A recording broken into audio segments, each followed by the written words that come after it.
দেখাই দিলোঁ দেই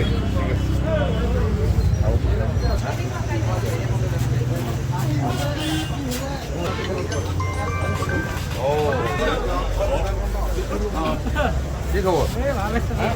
আশীৰ্বাদ কৰিব দেই বেলেগ ক'বলগীয়া নাই ভালনে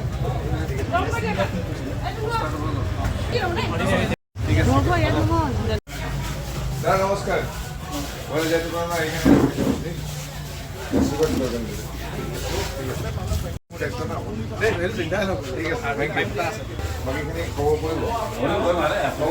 স্যাৰ অভিযান আমি কৰিয়ে আছো নিৰ্বাচন হোৱাৰ আগৰ পৰা অলপ বেলেগ আছিল নিৰ্বাচন ঘোষণা কৰাৰ পিছত অলপ বেলেগ হৈছে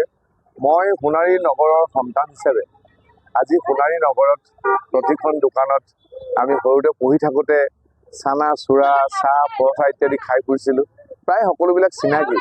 কিন্তু এতিয়া নিৰ্বাচনৰ বেলিকা মই এই নিৰ্বাচনত অংশগ্ৰহণ কৰিছোঁ প্ৰাৰ্থী হিচাপে কংগ্ৰেছ দলৰ আমাৰ ঐক্যমঞ্চৰ পৰা আমি মিত্ৰ গোটৰ ঐক্যমঞ্চৰ তৰফৰ পৰা আমি প্ৰাৰ্থী হিচাপে কৰিছোঁ গতিকে মোৰ যিসকল চিনাকি ব্যৱসায়ী আছে বা যি দোকানত আমি পৰঠা খাইছিলোঁ চাহ খাইছিলোঁ এই হোটেলবিলাকত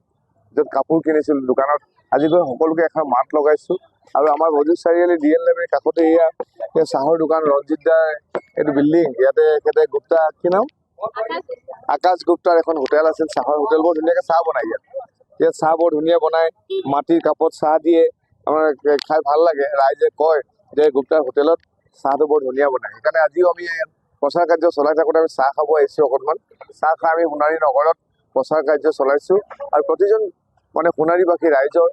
সোণাৰী নগৰৰ প্ৰতিজন ব্যৱসায়ীৰ ওচৰলৈ মই গৈছোঁ ব্যৱসায়ৰ খবৰ লৈছোঁ তেওঁলোকৰ ভাল বেয়া গতিকে মই সোণাৰী নগৰৰ এজন সন্তান হিচাপে সোণাৰী ব্যৱসায়ীৰ লগত মই সদায় আছোঁ আৰু সদায় মই থাকিম তেখেতলোকৰ মৰম চেনেহ তেওঁলোকৰ আশীৰ্বাদ মই কামনা কৰিছোঁ আশা ৰাখিছোঁ তেখেতলোকৰ আশীৰ্বাদত মই তেখেতলোকৰ হৈ সেৱা কৰিবৰ কাৰণে মই সুবিধা পাম আৰু মই এটা কথা আপোনাৰ যোগেদি তেখেতসকলক ক'ব বিচাৰিছোঁ যে সোণাৰী পৌৰসভাৰ অন্তৰ্গত যিমান ব্যৱসায়ী আছে সকলো ব্যৱসায়ী মই সোণাৰী সমষ্টিৰ সকলোখিনি তথাপিতো এই সোণাৰী নগৰৰ পৌৰসভাৰ কথাখিনি কৈছোঁ ইয়াত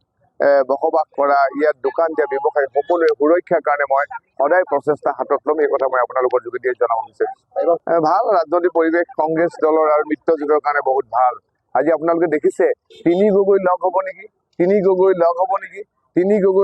নেকি টিভিত এডভাৰটাইজ দিওঁতে হিমন্ত বিশ্ব শৰ্মাই বহু কোটি টকা খৰচ কৰি দিলে যাতে হ'ব নোৱাৰে হ'ব পাৰিব জানো এনেকুৱা কথাবিলাকে হিমন্ত বিশ্ব শৰ্মাই মানুহৰ মাজত এক বিভ্ৰান্তিৰ সৃষ্টি কৰিছিলে কিন্তু সেই মুহূৰ্তত কি হ'ল যে তিনি গগৈ লগ খালে মানে